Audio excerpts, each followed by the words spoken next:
malish judayam kino inson o'zi bilan o'zi haqiqiy o'zini ichidagi o'zini chiqara olmasa hayoti shu kutiga kirib ketadi.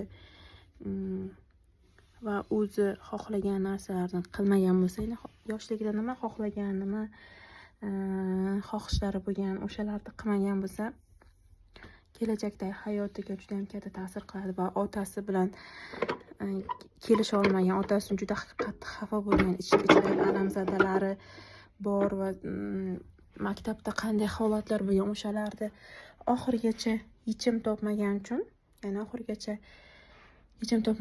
u hayoti juda ham o'zgarishlar ketganda. Ya'ni u yoshligida uchuvchi bo'lmoqchi bo'lgan, kuchli bo'lishni xohlagan, lekin katta bo'lganda umuman bu xohishlar qilinmagan. Va o'sha bolachaki, ya'ni o'ziniki lekin katta bo'lganda umuman bu xohishlar qilinmagan. Va o'sha bolachaki, ya'ni o'zining kichkinaligidagi bolachaki o'sha narsalarni hal qilib, ya'ni o'sha ichki muammosini hal qilib, ruhiy holatdagi muammolarni hal qilib ketgan bo'ladi-da. Ketadi. Kinoda ko'rsanglar zo'r. Va u eslaydi.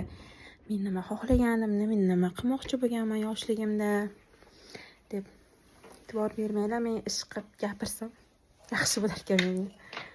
Jo'ng ham sizlarga gapiraveraman, ishimni qilaveraman. Hozir uyda hech kim yo'q.